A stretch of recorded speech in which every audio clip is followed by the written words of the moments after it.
When we get back to home plate, we're going to send Megan to pick up the last bumper we laid down, which is the bumper nearest to us. Dead bird. Back.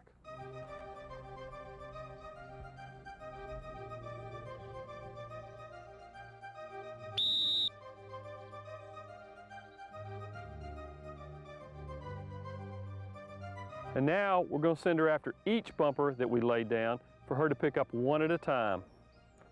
Dead bird. Back.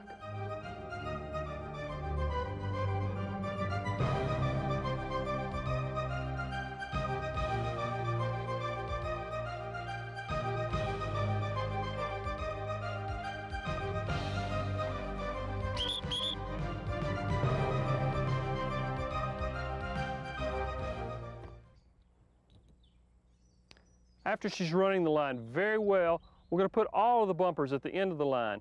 Now she'll trust us because there's always been a bumper there for her when we sent her. Dead bird. Back.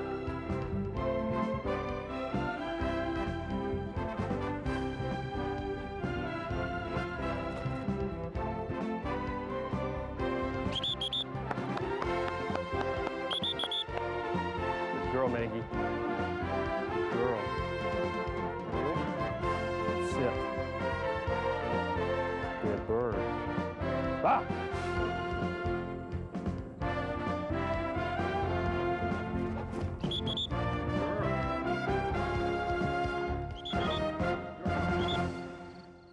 Just because your dog will line on land doesn't necessarily mean that they'll take a good line in water. Take them to the pond's edge. Set them up and cast them. Dead bird. Back. When they've gone out a little ways, throw a bumper out in front of them to reward them for taking the proper line. Gradually, we want to increase these distances and get the dog going further and further until they go all the way across the pond. Now, let's do a little final work. This is how you line your dog up when they didn't see a bird go down. It's a drill that's called line around the clock. We're going to take 4 bumpers. We're going to throw one to second base while we're standing on the pitcher's mound. We're going to throw one to third base. We'll throw one to first base and one back to home plate. After you've got all of them out, we're going to use our setup that we've taught the dog, making sure their spine and head are in line. Back. Good girl. Yep. Now move over to third base. Sit.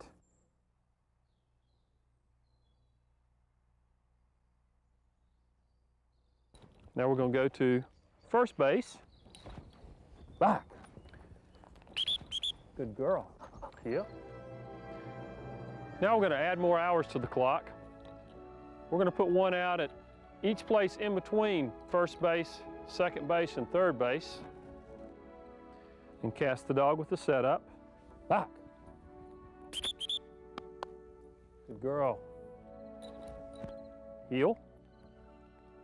Heel. Set her up. Sit. Cast her. Back. Good girl.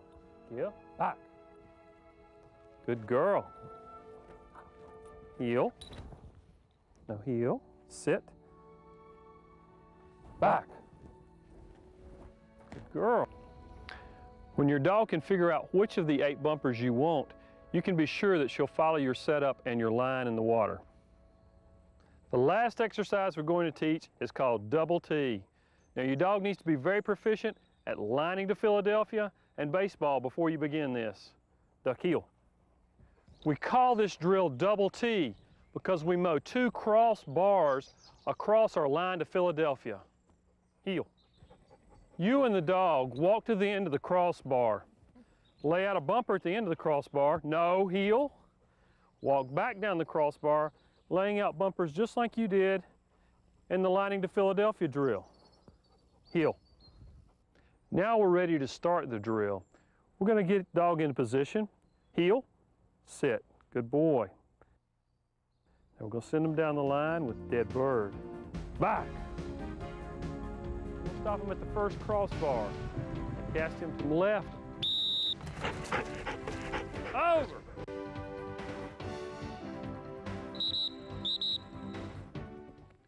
Now we're going to send him down the line again, but this time we're going to cast him right on the first crossbar.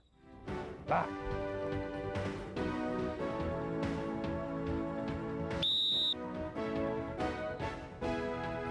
Over.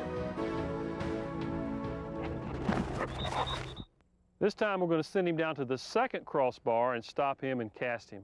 Heel. Dead bird. Back.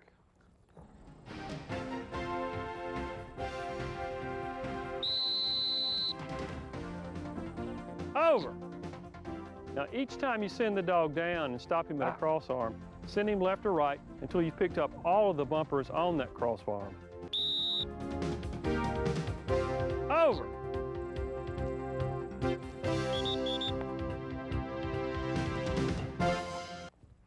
After you have taught the dog that the bumpers are on the cross arm, move all of your bumpers out to the end of the cross arm, just like we did in lining to Philadelphia.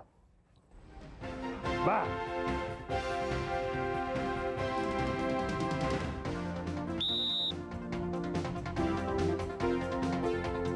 Over.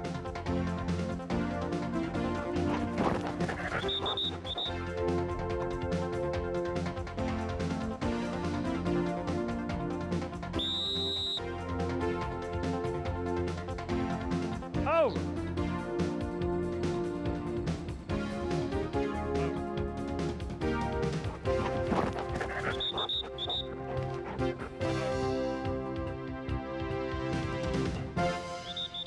I hope that you have noticed that during all of these handling drills, we have been releasing the dogs on the command back. We're going to use back to send the dog to pick up something they did not see fall. When they pick up a marked retrieve, we're going to release them on their name. This time when we send him down the line, we're going to stop him at the cross arm and give him a back cast. Give him a straight up right back. He will turn to his right and go to the very end of the line. If we give him a straight up left back, he's to turn to his left and go straight back. This is very important when you're trying to direct their line. Dead bird. Back.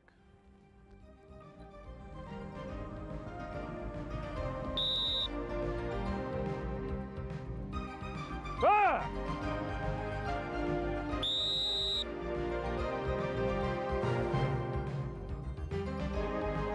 Back.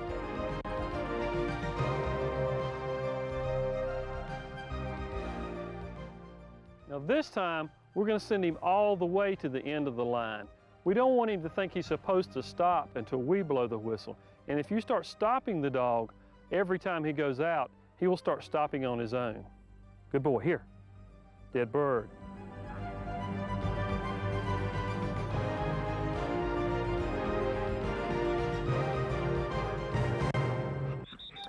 We're starting on a journey from a 7-week-old puppy to a finished retriever. Now there are going to be a lot of steps along the way, but be assured that each little exercise will contribute to the final goal.